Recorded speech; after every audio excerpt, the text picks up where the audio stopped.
We have barely passed Israel's 70th anniversary. It hasn't even been a 7 full days, and I'm truly astonished at the direction biblical events have begun to strut towards. 3 days before the big celebration, media hinted that Israel and their neighbors might soon be at war, and that it could be a vicious one indeed. Israel fires near Damascus. It was in the news immediately, and Isaiah 17:1 quickly came to mind to many Christians. The next day, Israel warns Iran to check themselves and even bows up at Turkey, bristling at anyone who would think to challenge the validity of the rights of Israel to Jerusalem. In the middle of all this drama, it comes to the forefront that Trump could move the embassy to Jerusalem, to which the UN swiftly voted to declare that it would not recognize this at all. And the Palestinians warned that this could destroy the peace process if Trump does indeed decide to move that embassy. Lots of hazing going on. But what Trump decides to do is move the embassy anyway, which has everyone in that area up in arms and threatening war. And it sounds very scary, I admit. But I was drawn to Joel chapter 3 that describes a scenario much like what we are facing today. Here, God warns that he will be waiting for Israel's neighbors in the valley of Jehoshaphat, and that it is an actual place. After reading Joel 3, my ears were once again perked, as well as my suspicions, especially when you read it and compare it to the headlines that have occurred in less than a week since the anniversary. Joel 3 describes when Israel's neighbors would be gathered against her and which ones would be involved. Open your Bibles up with me and let's take a look at this chapter together so we can find out exactly what happens. You might be surprised. Hello everyone, it's Christina, and it's a little late for me, but Trump has decided that he's going to announce tomorrow that he is moving the embassy, which we've just covered. But sure enough, it's already getting a little wild out there. They are burning Trump's pictures, well, the Palestinian Christians to be specific, are burning Trump's pictures in effigy over the decision. So I thought I'd go ahead and throw that article up because I was just, doing this video and, the breaking news just happened to happen.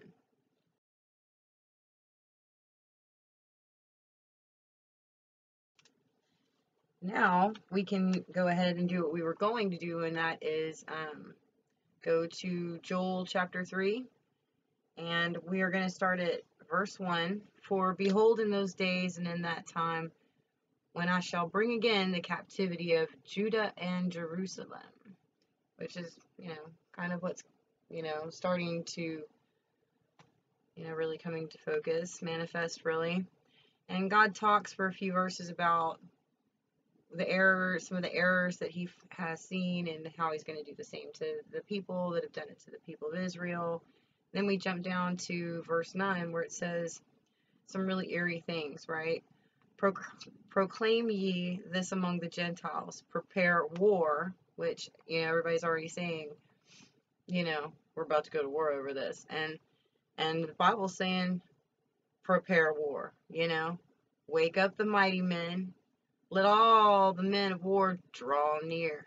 Let them come up. I mean, that's the impression I'm getting here, when I read this. Beat your plowshares into swords and your pruning hooks into spears. Let the weak say, I am strong.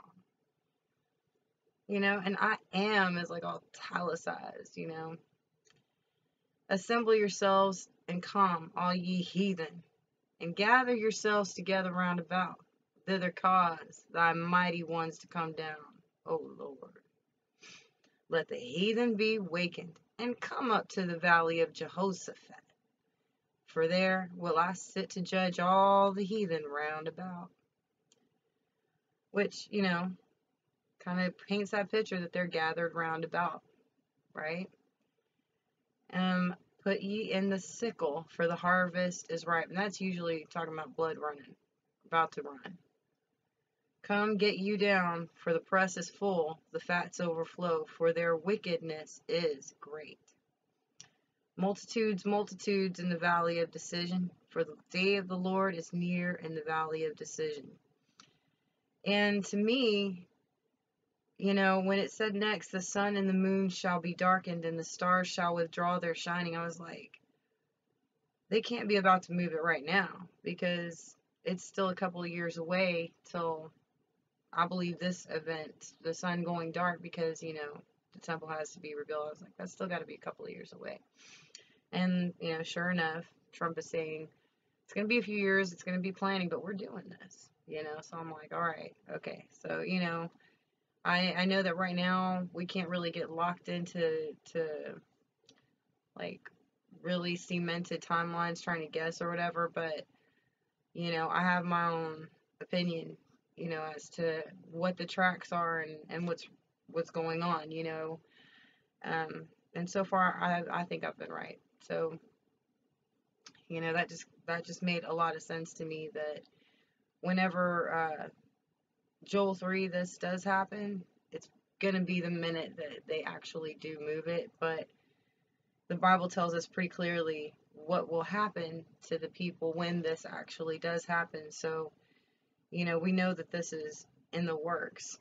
So, knowing that Trump also had to talk to, you know, not just the Palestinians, but Egypt, which is on the other side, the south side of Israel, it just seems to talk about a lot of the places that are surrounding Israel, and that this is what's going to happen. So, you can read the chapter yourself if you want to get any more out of that, but we can definitely see the writing on the wall, you know, and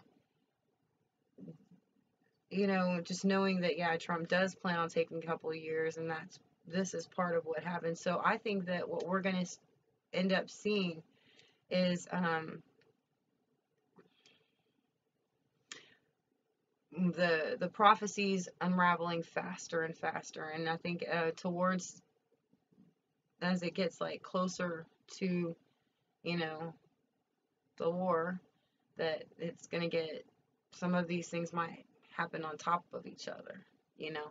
So that's been a wild week for Israel, right? I mean, they just did not waste any time, you know, starting all this prophecy fulfillment, and you know. So anyway, you know, don't lose any sleep over it, but you know, you do have to watch the signs, and this is one of those. Okay, you know, this switch has been flipped, and this one's being flipped, and this one is being flipped. You know what I'm saying? It's the circuit board is supposed to look a certain way and it's like one light at a time is coming on. It's painting that picture. Anyway, I have another video that I plan on doing. I'm thinking I can get it out next. I have a feeling that I'm gonna have to do more than one video about it. But this whole, it's in Revelation 21 where they're talking about a new heaven and a new earth. And I think the Lord put this in my head because like it's all just, you know. So but I'm gonna introduce that. That's probably something you don't want to miss. And you know, don't be afraid to subscribe. Don't be afraid to comment and hit like. Okay, you can share, and you can also contact me if you need to anytime. I'm always here. Okay. I just want to tell you that I will talk to you soon, and God bless you all.